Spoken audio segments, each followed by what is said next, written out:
जी अस्सलाम वालेकुम। Welcome to Pakistan stock नेटिक। उम्मीद है कि आप तमाम दोस्त खैरियत से होंगे और वीकेंड अच्छा गुजर रहा होगा। आ, हमारे भी हालात यार थोड़े दिन ब दिन बेहतर हो रहे हैं। लेकिन अभी भी कुछ चीज़ें मतलब डेंगू बड़ा अजीब सा बुखार है यार। कभी हुआ नहीं ना। तो मतलब काफ़ी रिकवरी है। लेकिन अभी भी जो मामलात हैं वो कुछ थोड़ा सा यहाँ पे अटक जाते हैं कि थोड़ा सा कोई कॉन्टिन्यूस बोलने वाला काम हो या कोई भी आप समझ लीजिए कि कोई एफर्ट हो। तो वो क्या कहते हैं यार उसको, एक बॉडी की जो स्ट्रेंथ होती है ना, या जिसको कहते हैं जी के वर्क पावर जो होती है ना, वो थोड़ी सी कम होती हुई जो है ना वो महसूस हो रही है। इसी वजह से काफ़ी सारी वीडियोस जो हैं वो मैं नहीं बना पाया, हालांकि मेरे जहन में बहुत कुछ था। तो लेकिन आज की भी वीडियो जो है वो स्लो रहेगी। गुजारा करें। फिर इंशाल्लाह जैसे जैसे कोई हालात बेहतर होंगे फिर ट्रैक पे वापस आने की कोशिश करेंगे। स्टॉक मार्केट के कोर्स के हवाले से 3 वीडियोस जो हैं वो तकरीबन अपलोड हो चुकी हैं। बाकी पेंडिंग हुई इसी वजह से ही।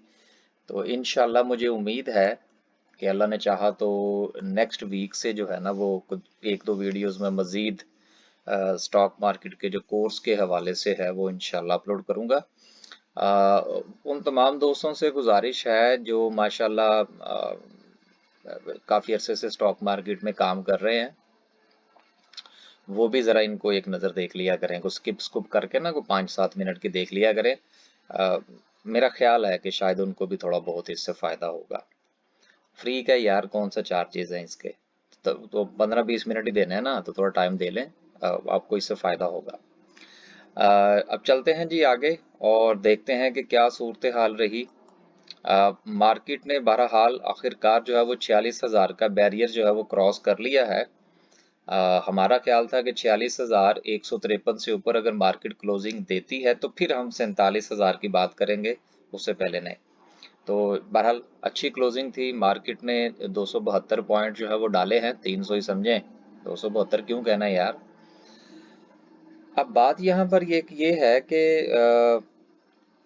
हमने एक सिलसिला शुरू किया था कि जिसमें हम KMI 30 और KSE 100 और KSE ऑल जो है, या सॉरी ऑल शेयर्स जो हैं, उन सब का चार्ट वगैरह डिस्कस कर रहे थे। लेकिन वो भी इसी वजह से ही थोड़ा सा पेंडिंग हुआ। आज भी वो सेपरेट नहीं हो सकेगा। तो इसी को थोड़ा सा देखें, इंशाल्लाह आइडिया अच्छा देने की कोशिश करेंगे। और जैसे जैसे कोई तबीयत बेहतर होगी फिर इंशाल्लाह जो हमने चीज़ों को थोड़ा फैला रखा है फिर हम वापस उसी ट्रैक पे चले जाएंगे। देखिए 300 पॉइंट्स का मार्केट के अंदर इजाफा ज़रूर है। लेकिन आप ये जिस वक्त हम जाएंगे ना इसके ऊपर क्या कहते हैं समरी के ऊपर, तो फिर हम थोड़ा बात करने की कोशिश करेंगे कि देखिए मैंने, मेरा ख्याल है कि पिछली वीडियो में एक बात कही थी कि वॉल्यूम जो है वो ऊपर जाती हुई मार्केट में वॉल्यूम बहुत कंसीडर होता है। हाँ, नीचे जाती हुई मार्केट में वॉल्यूम का कोई अमल दखल नहीं होता। इन चीज़ों को आप ज़रूर देखिए, गौर कीजिए कि आपका शेयर जब मार्केट जो थी वो 43,000 पे चली गई थी तो उस वक्त आपका शेयर कहाँ पर था तो और अब कहाँ पर है, उसमें कितनी इंप्रूवमेंट आई है, ये देखना बहुत ज़रूरी है। एक चीज़।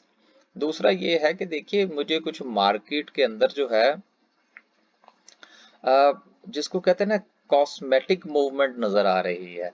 ये जो कॉस्मेटिक मूवमेंट का मैंने लफ्ज इस्तेमाल किया ना, इसकी जगह पर और भी दो चार अल्फाज थे इस्तेमाल करने वाले, लेकिन वो कुछ थोड़ा सा ना मुझे अच्छे नहीं लगे। तो कॉस्मेटिक मूवमेंट जो है ना वो मुझे थोड़ी सी मार्केट के अंदर नजर आ रही है। अ, जिसकी बिना पर जो है वो हमें या मैं या मेरे जैसे जो दोस्त अहबाब और काम करते हैं, यकीनन उनकी भी एक अपनी राय होगी, अपनी कैलकुलेशंस होंगी, स्टडीज होंगी। तो मुझे तो बहरहाल कुछ थोड़ा सा ना कॉस्मेटिक मूवमेंट नज़र आ रही है, जिसकी वजह से मैं तो बहरहाल मेरे साथ जो दोस्त अहबाब काम कर रहे हैं उनको मैंने गुज़िश्ता एक दो दिन में जो है वो एक अच्छी खासी लिस्ट भिजवाई है कि अगर आप इन शेयर्स में इन प्राइसेस पर हैं तो इधर उधर हो जाएं। और काफ़ी सारे शेयर्स ऐसे थे कि जिनके बारे में मेरी ये राय थी कि अगर उनकी बाइंग प्राइस आपके पास इस रेंज के अंदर है तो देन आप उनको होल्ड रखें। तो आपके लिए भी मेरा मशवरा यही है कि आप देखें कौन से शेयर्स हैं आपके पास, थोड़ा सा ना अपने पोर्टफोलियो की काट छांट करें, और ऐसे शेयर्स के जिनके बारे में आपका ख्याल है कि ये ऊपर निकल गए हैं, उनमें से एग्जिट लीजिए। जिनके बारे में आपकी राय है कि ये थोड़ा सा भी नीचे हैं, थोड़ा स्टेबल हैं, अगर मार्केट में से कोई 1000-2000 पॉइंट निकल जाते हैं तो इनको कोई फर्क नहीं पड़ेगा, तो उन लेवल्स को देखिए, उन शेयर्स को देखिए। और सबसे इम्पोर्टेंट बात ये है सर जी कि ऐसी कंपनीज जो आपके साथ प्रॉफिट शेयरिंग करती हैं उनमें काम करें, उनका ख्याल रखें, ये बड़ा ज़रूरी है।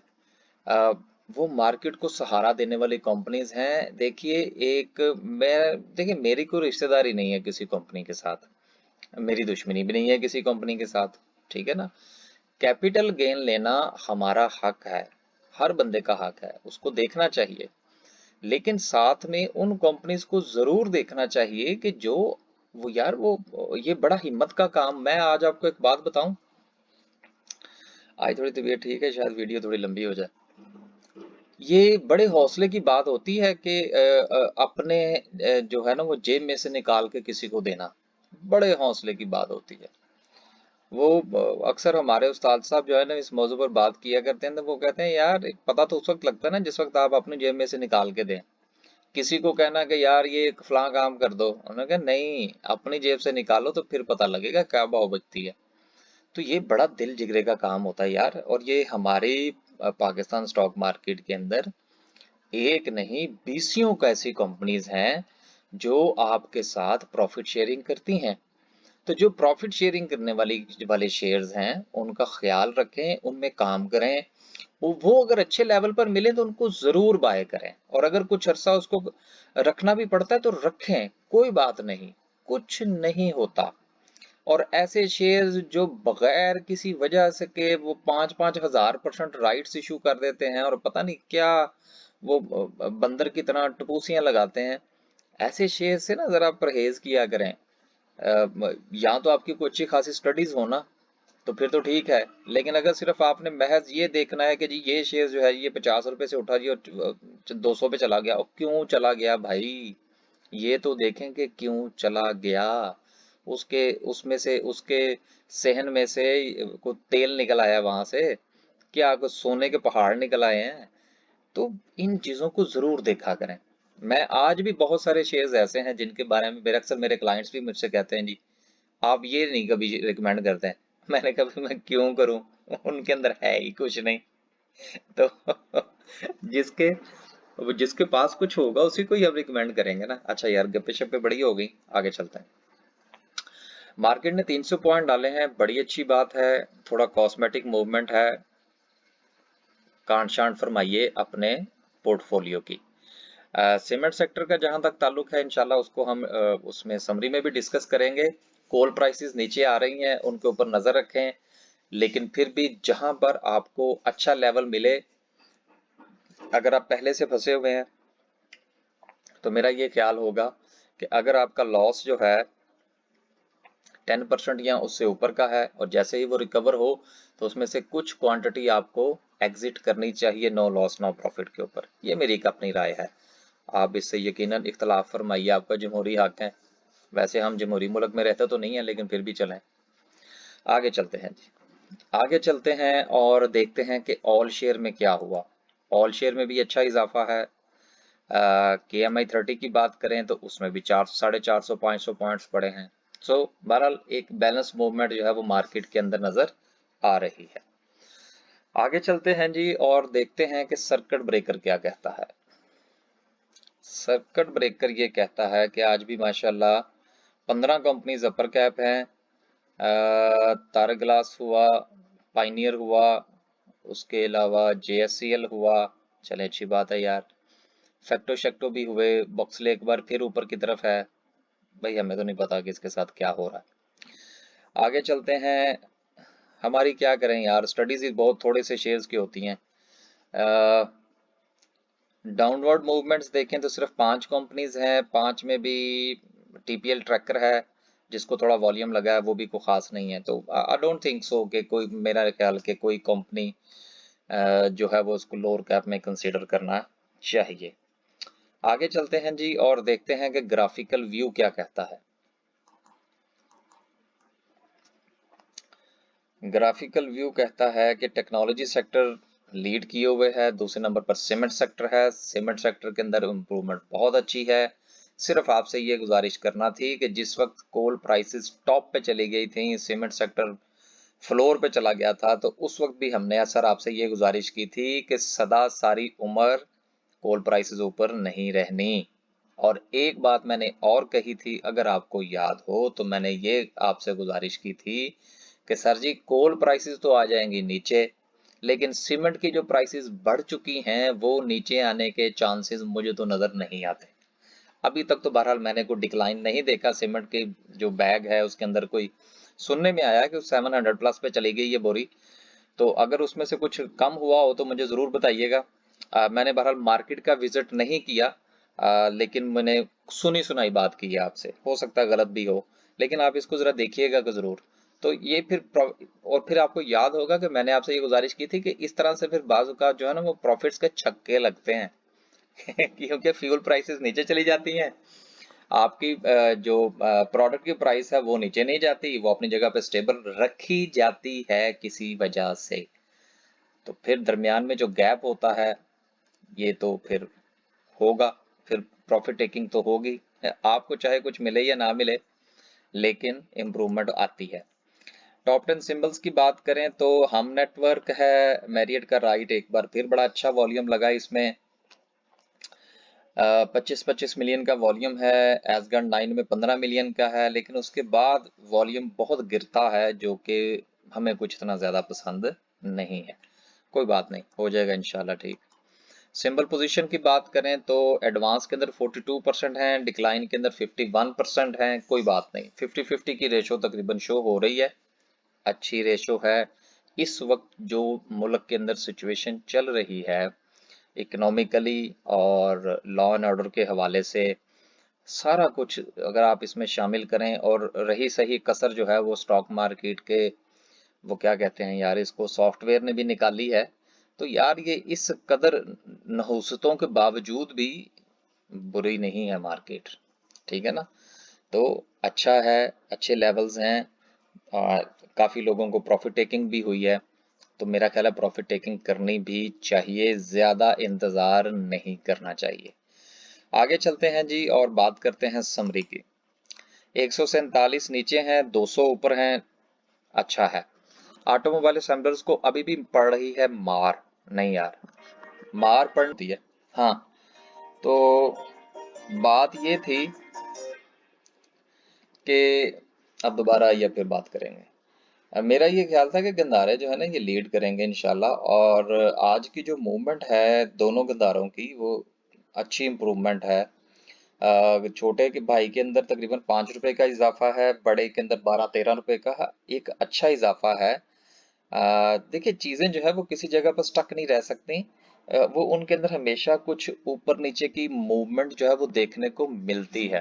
तो बहरहाल ये गंदारों ने थोड़ी सी इम्प्रूवमेंट दिखाई है, जिससे मुझे अ, थोड़े बेहतरी के आसार जो है वो आते हुए नजर आ रहे हैं आपके ऑटोमोबाइल असेंबलर्स के अंदर। मैंने पिछले दिनों एक गुजारिश की थी पार्क सुजुकी के हवाले से और होंडा एटलस कार के हवाले से, कि दोनों की प्राइसेस जो है वो तकरीबन आगे पीछे चल रही हैं, तो इनके ऊपर आप गौर जरूर फरमाइएगा कि किस शेयर के अंदर जो है वो हाथ रखना चाहिए। बहरहाल इन दोनों में से एक शेयर हमने तो रिकमेंड कर रखा है अपने दोस्तों को, यहाँ बनाना बताना मुनासिब नहीं है, लेकिन वो इंशाल्लाह हम इसका कोई एक कंपैरिजन जो है वो ज़रूर बनाऊंगा ताकि उससे आपको कुछ फ़ायदा हो सके। ऑटोमोबाइल पार्ट्स की बात करें तो पैंथर नीचे है, कोई बात नहीं, एटलस भी नीचे है और एक्साइड भी नीचे है। लेकिन ये जैसे ही मूवमेंट आपके ऑटोमोबाइल्स के अंदर थोड़ी सी बेहतरी आपको नजर आएगी, साथ ही ऑटोमोबाइल के पार्ट्स जो हैं ये भी अपवर्ड मूवमेंट देंगे। इनके अंदर जो टायर्स और बैटरीज हैं ये दो ऐसी चीजें हैं कि टायर्स का सिर्फ ताल्लुक ऑटोमोबाइल्स के साथ नहीं है, मोटरसाइकिल, साइकिल्स और बाकी के मामलात में भी चलते हैं। और मेरा ख्याल है पैंथर शैंथर जो हैं ये छोटे टायर भी बनाते हैं, वैसे मुझे आइडिया है, तुक्का ही लगा रहा हूँ मैं। उसके अलावा जो बैटरीज हैं, बैटरीज सिर्फ गाड़ियों में ही इस्तेमाल नहीं होती। हमारे यहाँ एक बहुत बड़ा जो नेटवर्क है वो इसको इस्तेमाल करता है, बेचारा घरों के अंदर भी इस्तेमाल होती हैं और भी बड़े इनके जो है ना वो यूजेज हैं। तो इसलिए ऑटोमोबाइल के साथ इनको इम्पैक्ट ज़रूर मिलता है, लेकिन इनकी सेल्स के जो है वो कुछ और एवेन्यूज भी हैं। केबल्स की बात करें तो केबल्स अब वैसे ही जो है वो सर्दियां आने को हैं, तो अब वेव्स और जो आपका पेल है इनमें कुछ थोड़ी सी इम्प्रूवमेंट शायद आपको देखने को मिले, लेकिन इतनी अपवर्ड छलांगे शायद आपको देखने को ना मिले। वेव्स का जहां तक ताल्लुक है, वेव्स अपनी बिल्कुल बॉटम पे खड़ा है। लॉन्ग टर्म इन्वेस्टमेंट करनी है जरूर करें, लेके रखें, इंशाल्लाह इसमें आपको बेहतरी नजर आएगी।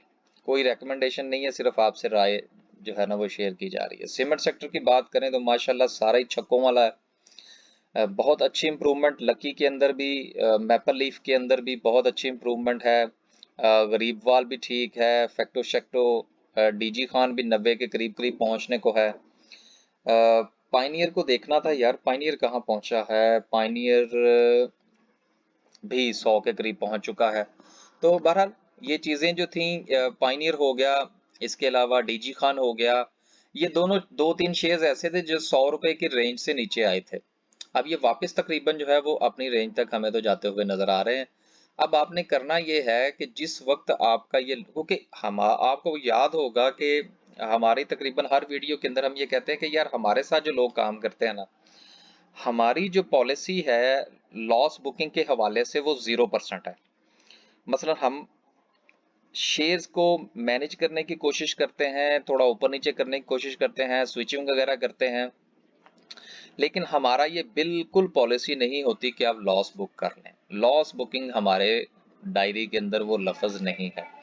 इसलिए हमारे दोस्तों या मेरे हमारे कहने पर अगर किसी ने लॉस बुक नहीं किया था, शेयर्स को संभाल के रखा हुआ था, तो उनसे ये गुजारिश है कि जो आपके शेयर्स 10%, 12%, 15%, मेरा ख्याल है इससे भी ज्यादा पे लॉस पर थे ये सीमेंट सेक्टर के, अब अगर ये आपके उस लॉस को रिकवर कर जाते हैं आने वाले 1-2 दिनों में, मेरा ख्याल है कर जाएंगे, तो फिर आपको 50% प्रॉफिट, 50% के करीब जो आपकी पोजीशंस हैं उसको नो लॉस नो प्रॉफिट पे काटना चाहिए। ये एक मेरी अपनी राय है, बाकी आप लोग अपना फैसला खुद फरमाइए। आगे चलें जी और बात करते हैं केमिकल सेक्टर की। केमिकल सेक्टर के हालात ठीक ही हैं, इतने बुरे नहीं हैं। बाइफो के अंदर 2 रुपए का इजाफा है, कोई खास इजाफा नहीं है। उसके अलावा डेस्कॉन वापस 20 रुपए की तरफ रवा दवा है, 20 रुपए पे जाए तो इसको देखना चाहिए, बुरा शेयर नहीं है। इत्तेहाद केमिकल के अंदर 15 पैसे का इजाफा है, कोई खास इजाफा नहीं है। देखिए जिन दिनों आपने ये देखा होगा कि सीमेंट सेक्टर जो था उसके ऊपर बहुत प्रेशर था, उन दिनों केमिकल सेक्टर अच्छा चल रहा था।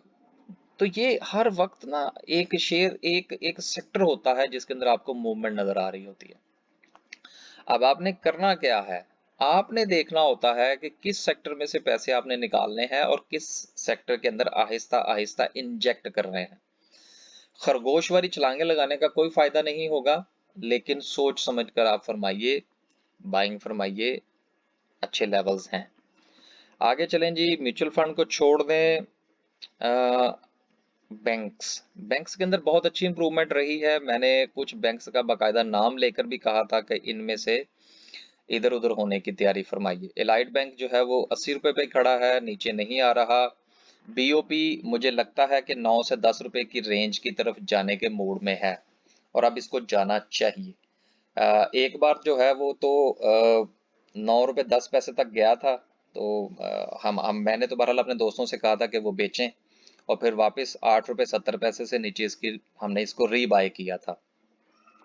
लेकिन मेरा ये ख्याल है कि अब की बार जब ये 9 रुपए क्रॉस करेगा तो शायद ये वहां पर स्टे करेगा और 9 से 10 के दरमियान इसको अपनी रेंज अब बनानी चाहिए, वॉल्यूम भी अच्छा है इसके अंदर और इसको सपोर्ट भी मिल रही है। आगे चलें और फैसल बैंक तकरीबन 30 रुपए पर जा चुका है, हमारी रेंज से बहुत ऊपर है। MCB 170 के करीब, 170 के अराउंड अबाउट इधर उधर हो जाना चाहिए। उसके बाद नेक्स्ट अगर हम देखें तो UBL है 140, 41, 42 अच्छा रेट है इधर उधर होने के लिए। तो बैंक्स के अंदर जो है वो इम्प्रूवमेंट बहरहाल अभी भी चल रही है। हबीब बैंक का हमारा 131 का था मेरा ख्याल है, लेकिन यार ये इसके अंदर वॉल्यूम शॉल्यूम ही नजर नहीं आ रहा, मैं इसके ऊपर कमेंट नहीं कर रहा भाई। इंजीनियरिंग सेक्टर की बात करें तो देखिए इंजीनियरिंग सेक्टर में देखने को ये नज़र आ रहा है कि मार्केट का कोई ख़ास इम्पैक्ट हमें नज़र नहीं आ रहा इसके ऊपर, लेकिन सर जी आने वाले दिनों में इनके प्रॉफिट्स के छक्के लगने हैं, ये मैं आपको बता दूं। इसलिए जो शेयर्स अच्छी प्राइस पर मिलते हैं उनको ले लीजिए। आगे चलते हैं जी और मुगल के अंदर बहुत अच्छा वॉल्यूम, बहुत अच्छा वॉल्यूम। फर्टिलाइजर सेक्टर की बात करें तो फौजी फर्टिलाइजर आ गया उस दिन, लगता है हमारी कंप्लेन किसी ने सुन ली थी कि यार को नजर ही नहीं आ रहा था, क्या उसके अंदर वॉल्यूम ही नहीं लगा। इतना भी कम क्या वॉल्यूम कि वो कंसीडर ही ना हो। फौजी फर्टिलाइजर बिन कासम बहुत ऊपर है, अच्छा शेयर है, हमने हमारी तरफ से भी रिकमेंडेशन हैं इसकी। फातिमा फर्टिलाइजर देखिए ये आने वाले दिनों में को DAP जो ये बनाते हैं फौजी फर्टिलाइजर बिन कासम वाले, ये DAP CAP का कोई चक्कर चलने लगा, तो इसलिए गौर फरमाइएगा, जिनके पास हैं वो सुकून फरमाएं। फूड सेक्टर के शेयर्स जो हैं इनके अंदर हमें को खास इम्प्रूवमेंट देखने को नहीं मिली। शहीर जो है वो अभी भी 12-13 रुपए के ऊपर धक्के खा रहा है। क्लोवर पाकिस्तान को बहुत ही मार पड़ी है। फौजी फूड 12 रुपए के करीब है। इसके अलावा एंग्रो फूड 100 रुपए की तरफ वापस जाने के मूड में है। मेटको शेटको है, नेशनल फूड को मार पड़ रही है, और जिन शेयर्स को मार पड़े और वो शेयर्स आपकी खिदमत भी करते हों तो उनका ख्याल रखना चाहिए। आगे चलते हैं जी, ग्लास एंड सिरामिक्स की बात करें, BGL 9 रुपए 70 पैसे। आजा बेटा 9 रुपए के ऊपर, फिर देखेंगे क्या करना तेरे साथ। इंश्योरेंस सेक्टर की बात करें तो अभी भी यार ये सॉफ्टवेयर बहुत तंग कर रहा है। मेरा ख्याल है कि ये सॉफ्टवेयर के हवाले से यार वो मुझे याद आया है, मैंने ऑफिशियली को खबर तो नहीं पड़ी, लेकिन सुनने में आ रहा है कि शायद मंडे वाले दिन से पुराने सॉफ्टवेयर पे ये वापस जा रहे हैं। चलें 100 प्याज भी खाएंगे, 100 जूते भी खाएंगे, पैसे भी खर्च करेंगे, और बगैर किसी टेस्टर के जब ये काम करेंगे तो इस किस्म के मामलात का सामना करना पड़ेगा। उसकी कीमत आपने भी अदा की है और मैंने भी अदा की है, सब ने की है। तो बहरहाल अल्लाह ताला इनको कुछ जो है वो अकल दे। इन्वेस्टमेंट बैंक्स की बात करें तो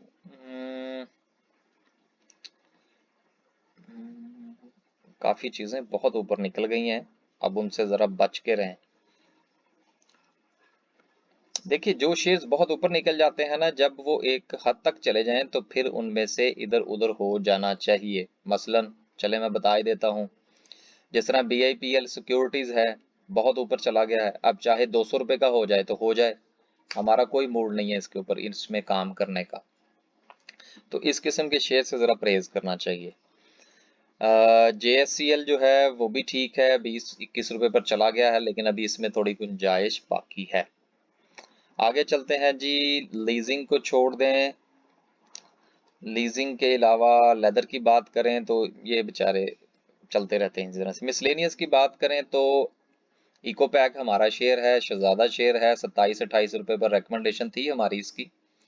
तो ये अच्छा एक, मुझे तो ये बहुत अच्छा शेयर, मेरे चंद शेयर्स ऐसे हैं जिनमें से मैंने जब भी काम किया ना मुझे लॉस नहीं हुआ। उसमें शिफा इंटरनेशनल हॉस्पिटल है, उसमें मुझे कभी लॉस नहीं हुआ। इको पैक है, नेशनल फूड है, BOP है, PTCL है, ये चंद शेयर्स ऐसे हैं जिनमें से मुझे कभी लॉस नहीं हुआ। आगे आप लोग खुद समझदार है ना क्यों नहीं हुआ। अब शिफा जो है ये 160 के करीब मार खा के तो इस वक्त ये 190 रुपए के ऊपर वापस चला गया है, और 9 रुपए का बहुत अच्छा इजाफा है। अब इसको एक धक्का और लगना है और इसने 200 रुपए क्रॉस कर जाने हैं। ठीक है, फिर जिनके पास है वो यश ही करें। हमारे क्लाइंट्स के पास वैसे। अच्छा जी, मुदारबाज को छोड़ दें। ऑयल एंड गैस एक्सप्लोरेशन को मार पड़ रही है 76 और 85 रुपए के ऊपर, जिनके पास है वो रखें। अब ये देखिए, अब ये मैं यहाँ पर उनसे गुजारिश है जिन्होंने पीपीएल और ओजीडीसीएल को 75 और 85 की रेंज में खरीद रखा है, वो सुकून फरमाइए, कुछ नहीं होता। Oil and gas marketing companies को देखें तो पीएसओ सोने की चिड़िया है, जिसको पता है वो उनको समझ आ जानी चाहिए कि उन्होंने क्या करना है। बाकी शेल पाकिस्तान है, बड़े आराम के साथ 150 रुपए पे चला जाएगा, जिनकी बाइंग 150, 155, 160 की है, मेरा ख्याल है उनको निकलने का मौका देगा। एसएसजीसी 10 रुपए पर और एसएनजीपी 39 पर। मेरा ख्याल है कि शायद एसएनजीपी जो है ये दोबारा 37 रुपए लगाने जा रहा है।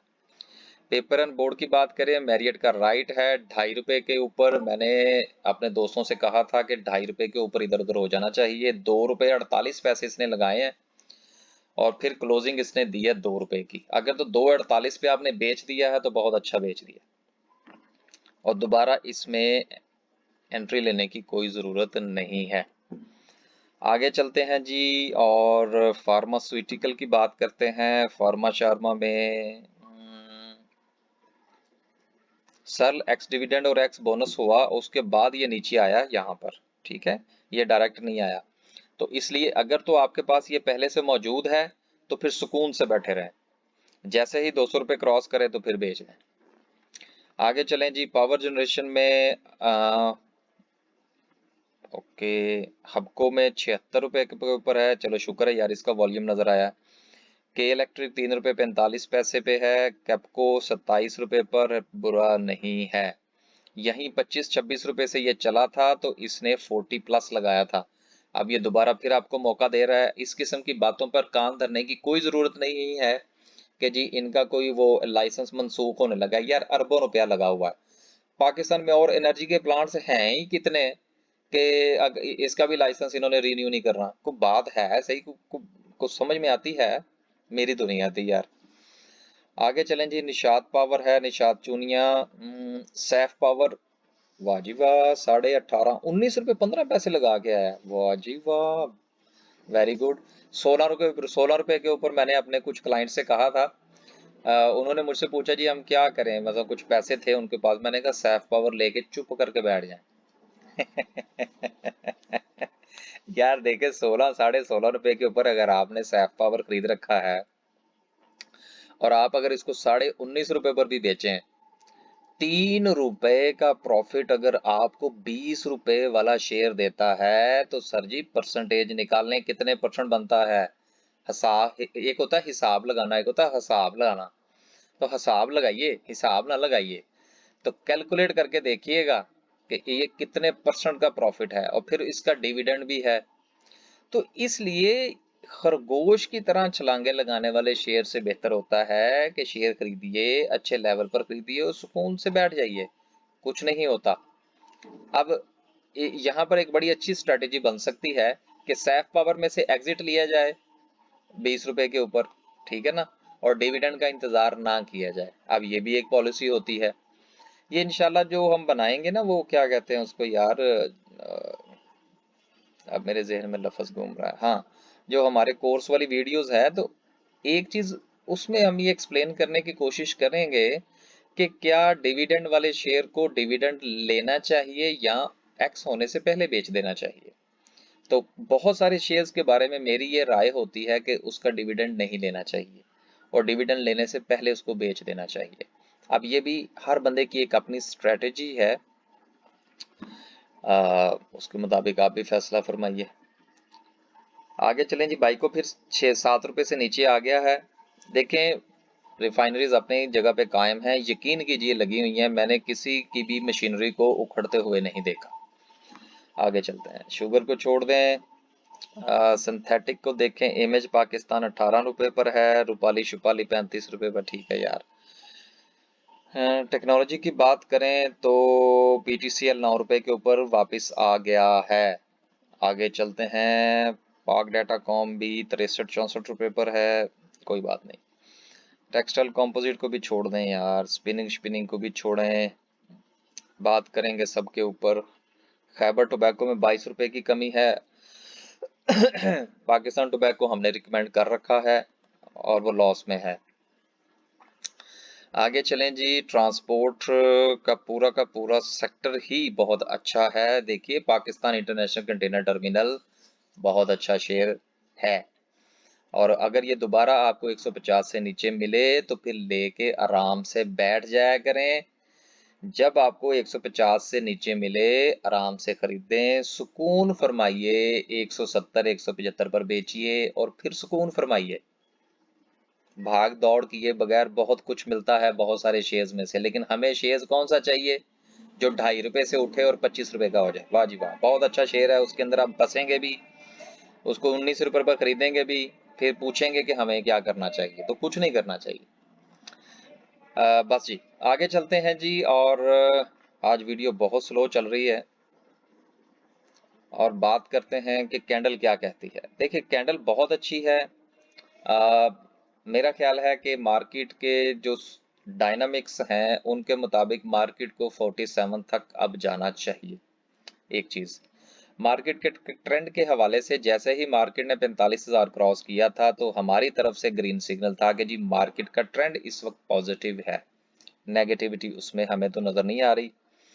दूसरी चीज ये है कि आने वाले 1 से 2 दिन के अंदर जो है वो हमें कुछ लॉ एंड ऑर्डर की सिचुएशन जो है वो भी बेहतर होती हुई नजर आ रही है। कुछ चीज़ों को इंगेज किया जा रहा है, कुछ लोगों को इन्वॉल्व किया जा रहा है, तो उसका भी इम्पैक्ट पाकिस्तान स्टॉक मार्केट पे आएगा।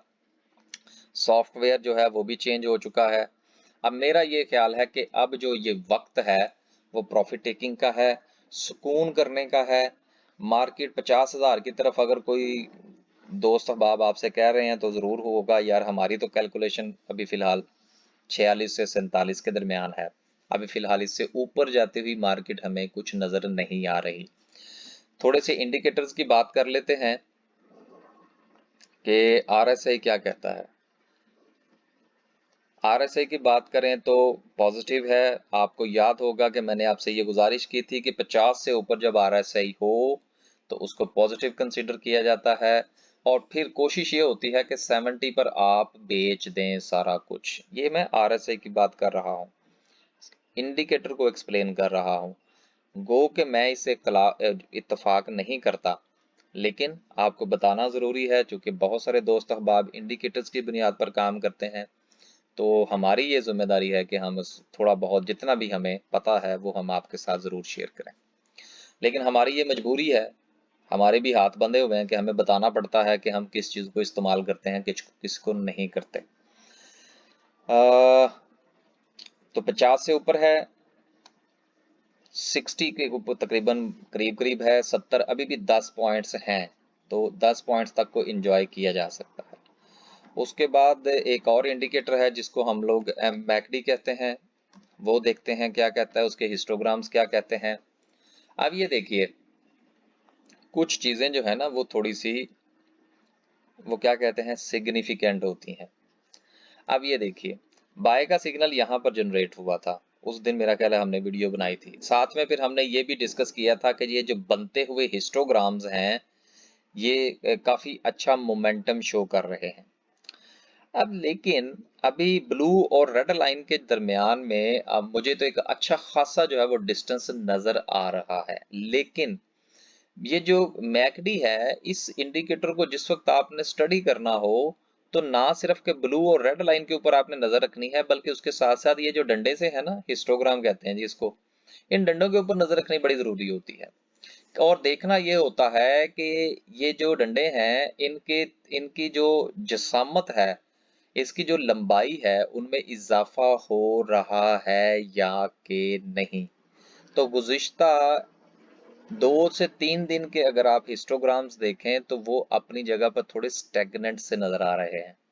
तो ये मार्केट के रुकने को थोड़ा सा इंडिकेशन करते हैं कि मार्केट के ऊपर चढ़ने की जो रफ्तार है उसमें कमी वाक़या हो चुकी है। ठीक है, तो ये बहुत ज़रूरी होता है। इसी बुनियाद पर हमारा ये ख्याल है कि मार्केट के अंदर कुछ चीज़ें जो है वो कॉस्मेटिक्स हो रही हैं। ठीक है ना, तो जो कॉस्मेटिक का लफ्ज़ जो है वो एक नई इस्तेलाह इस्तेमाल होगी स्टॉक मार्केट में। कुछ लोग सट्टा सुट्टा कहते हैं, हमें कहते हैं नहीं यार वो अच्छा लफ्ज़ नहीं। तो बहरहाल जी, आज के लिए सिर्फ इतना ही। अच्छी खासी लंबी वीडियो बनी है, स्लो बनी है, गुजारा फरमाइए। खुश रहें, आबाद रहें। और आखिर में सिर्फ ये जो है, दूसरे चैनल पर भी वीडियो यार अपलोड नहीं हो रही, वो भी इंशाल्लाह करेंगे। इमिग्रेशन के ऊपर बात करनी है, अभी और बड़े मामलात हैं, वीज़ों के ऊपर बात करनी है। काफ़ी दोस्त अहबाब के मैसेजेस थे कि जी आपने कहा था, बात ही नहीं की। करेंगे यार इंशाल्लाह। आखिर में सिर्फ आपसे ये गुजारिश करनी है कि देखिए, सुकून जो है वो लोग तलाश करने का कहते हैं जी कि हम सुकून की तलाश में हैं। सुकून तलाश करने से नहीं मिलता, ये आपके अंदर ही होता है। लेकिन आपने सिर्फ कोशिश ये करनी होती है कि खुद को बताइए कि कौन सी चीज़ आपकी है और कौन सी चीज़ आपकी नहीं है। जिस दिन आपने अपने, मैं फिजिकल चीज़ों की बात कर रहा हूँ, मैं वो क्या कहते हैं, वो नमाज रोज़ा हज ज़कात की तरफ नहीं जा रहा, क्योंकि मैं को आलम शर्म तो हूँ नहीं। अपने इर्द गिर्द जो फिजिकल चीजें हैं, जिनको आप महसूस कर सकते हैं, जिनको हाथ लगा सकते हैं, जिनको आप समझ लीजिए रुपया, पैसा, गाड़ी, घर, ईंटें, पत्थर, गारा, ये वो मैं सीधी सीधी सिंपल सी, वो क्या कहते हैं ना, मादी चीजों की बात कर रहा हूँ। बस मादी चीजों के बारे में आप राय कायम कर लें, कौन सी आपकी है और कौन सी आपकी नहीं है। जिसका जितना हक बनता है कोशिश करें कि वो उसको दे दें। सुकून ही सुकून है। लोग पता नहीं कहाँ कहाँ मारे मारे फिरते हैं जी, सुकून नहीं मिलता। सुकून तो आपके पास है, आपने सुकून अपना खुद बर्बाद किया होता है, किसी ने नहीं किया होता। एक चीज हमेशा याद रखिएगा, ये हमें भी काफी अरसे के बाद समझ आई। उस्ताद साहब कहा करते हैं, लेकिन हम कहते हैं यार पता नहीं क्या कहते हैं उस्ताद साहब। तो बाद में वक्त के साथ साथ चीजें समझ आती हैं कि सुकून जो है ये मिलता मुलता कोई नहीं है। और एक चीज हमेशा याद रखिएगा कि ये जो हम लोग कहते हैं जी, ये फलां बंदे ने जी मेरा सुकून गारत कर दिया या मेरा जो सुकून है जी वो बर्बाद कर दिया, नहीं, कोई यकीन कीजिए किसी का सुकून बर्बाद नहीं कर सकता। ये पढ़ी लिखी बात है। हाँ, अपना सुकून जरूर बर्बाद कर सकता है। तो आपने सिर्फ ये फैसला करना है कि आपके पास जितनी चीजें हैं मादी, उनमें से आपकी जितनी हैं वो रख लें, जो आपकी नहीं है वो दो लोगों को दे दें, जिसकी है उसको दे दें, यही सुकून है। इसके अलावा कोई फार्मूला नहीं है। नमाज पढ़ेंगे, जो कुछ भी करेंगे, कहते हैं जी नमाज पढ़ने से दिल को सुकून मिलता है। यार नमाज पढ़ने से दिल को सुकून उस वक्त मिलेगा जिस वक्त आपकी जेब के अंदर जो पैसे हैं वो सिर्फ आपके होंगे। किसी के पैसे अपनी जेब के अंदर रख के मक्के में भी नमाज पढ़ेंगे तो सुकून कोई नहीं मिलना। जिसके हैं उसको दे के आए, जिसके हैं उसको दें, फिर उसके सामने सजदा रेज हों, तो फिर पता चलेगा कि आपने क्या किया। तो सिर्फ बात करने का मकसद ये था कि कोशिश किया करें जो जिसका है उसको दे दें, बस यही ईमानदारी है। कभी फिर इसके ऊपर बात करेंगे। अल्लाह हाफिज।